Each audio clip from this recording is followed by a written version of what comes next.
Um, Earlier during the morning session, I have been hearing the remarks of the Energy Secretary Sharon Garin that their duty as DOE SAR has been reduced to just monitoring the oil companies. Wala silang masyadong ipin sa pagpapasunod sa mga oil companies pagdating sa pagkontrol ng presyo ng petrolyo. Because of the Oil Industry Deregulation Law or the RA 8479, sabi nila our hands are tied to just monitoring the oil companies. Kaya lang, if you will look closer to the law, there's a specific provision, Chapter 4, subsection E of the RA 8479 that states, in times of national emergency, when the public interest so requires, the DOE, during emergency and under reasonable terms, may temporarily take over or direct the operation of any person or entity engaged in the industry. I think, Mr. Chair, this provision has not been fully maximized by the agency. In the past administrations, there has been interventions made in the event of a crisis. For instance, during the time of then President Macapagal Arroyo, she issued Executive Order 839 on October 23, 2009 that ordered a price freeze on petroleum products in Luzon to assist victims of the flood victims of from the recent typhoons. Ibig sabihin, domestic problem pa lang ito, dahil yung pagbaha dulot ng undoy at ng mga habagat, she was able to put a price freeze on the petroleum products.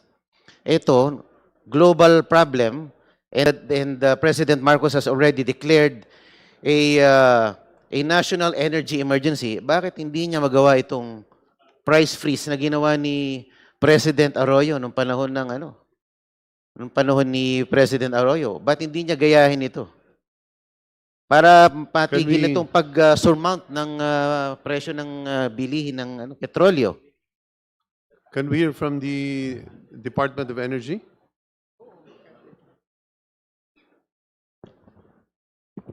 Yes, Mr. Chair, we do recognize that in the execution of the powers, the uplift committee was created.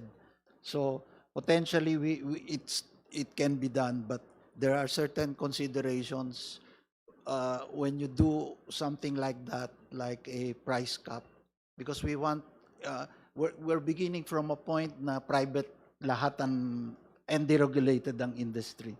So pag you do this price cap, if you will look at the spread ng prices, malaki yung spread, nandun yung iba-iba yung cost ng ibang companies, kaya hindi iisa ang presyo sa pump.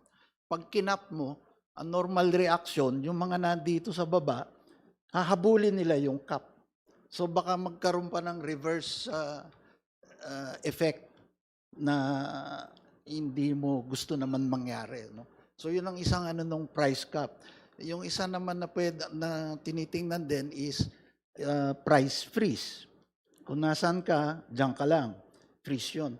But given yung long history na deregulated, nagkakaroon uli ng problem nung monitoring dahil there's 14,000 gasoline stations na may mga maliliit na diferensya rin sa presyo, depende sa lugar, kung urbanized. Normally nga, ang nilalabas na guidance ng DOE about pricing weekly ay yung range sa isang urbanized area or city. Kasi hindi mo rin makakapture lahat ng mga maliliit na gasolinahan, yung mga independents in the far-flung places. which in-state rin kaninang umaga, na kailangan din itong mga maliliit na independents para ma-serve naman yung mga malalayong lugar sa ating bansa. Kasi iba rin yung kanilang mga logistical needs.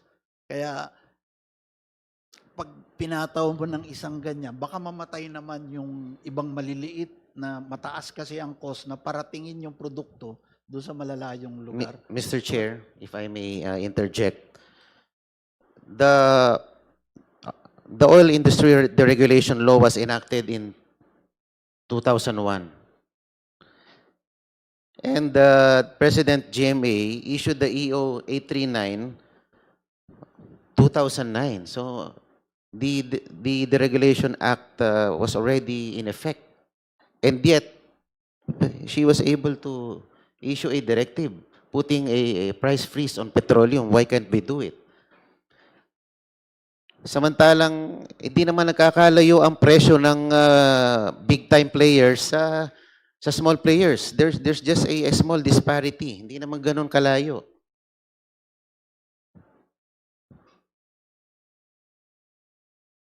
And if I may refresh the memory, it was the DOE and the DOJ who led the task force in enforcing this order by then President Arroyo. So pwede nyo naman gayahin lang ito eh. No? Hindi na makaya ng mga ordinary consuming public tong pagragasa ng presyo ng petrolyo dito sa ating bansa. And if I May we hear from the Department of Energy, please? Categorically answer the question. So if you are averse to any price freeze, and clearly there is a justification for it, you've already stated it, you tell us so that you stop beating around the bush. Yes, sir. At this time, given the circumstances, we do not think that it's helpful at this time to institute that price freeze or price cap. Because ultimately what will happen is people will not sell. Yes, sir. And you will have a supply issue, A real which supply. is a worse problem. Yes, sir. Meaning there are two problems. You have supply, but it's very, very expensive. It's inflationary. Or you have a problem where it is cheap, but no one is selling at that price. So it is your position that you'd rather have a problem that you have high priced but available rather than low priced, but it is not available in the market. Am I correct? Yes, sir. That's Because it will bring about jeepneys not plying their routes because there's no gas. sir. Power generating Shutting facilities shutting down, correct? Yes, sir. Yes, what other reason? Mr. Chair, just for the record, numbers na lang ho. Before the conflict started in February 27, the higher end of the diesel price, pump price, is around 65 pesos. At this point in time, we use the MAPS price, which is now the selling price, the price discovered in Singapore. Even the landed cost is already at 120 pesos. And to add there would be 6 pesos for excise tax, and the VAT to have increased also to around 18 pesos.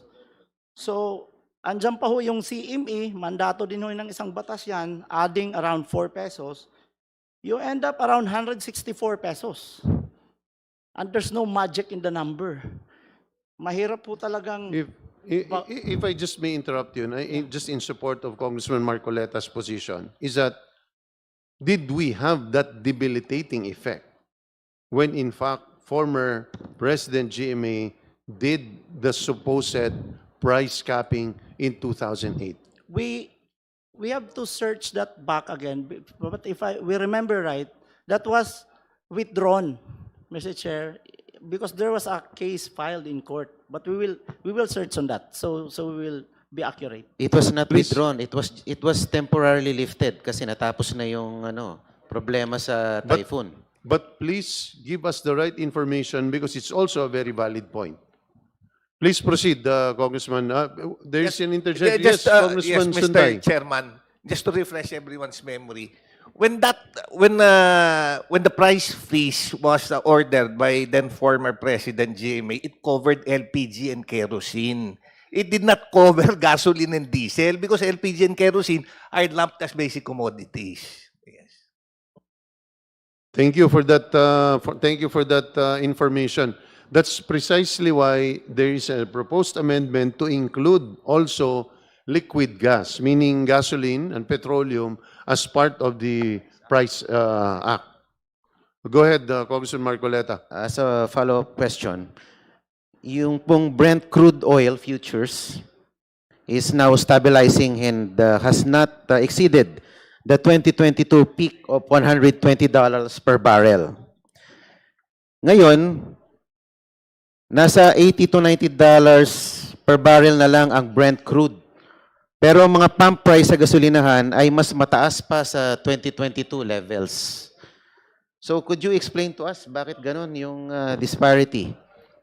Mr. Chair, if we have to look at the demographics of the supply, the Asia-Pacific region is highly dependent on the Middle East. Almost 90% ng supply in the Asia-Pacific region galing talaga ng Middle East. In fact, ang record natin sa global plots in 2025, it's around 87%. So nang masara ho yung Middle East, ang nagkagulo ho talaga yung ating area, yung China, South Korea, Japan, kasama na ho din yan ng India, so Singapore. So tayo ho. But in short, the remaining ano lang ho doon, probably a few of the volumes goes to Europe.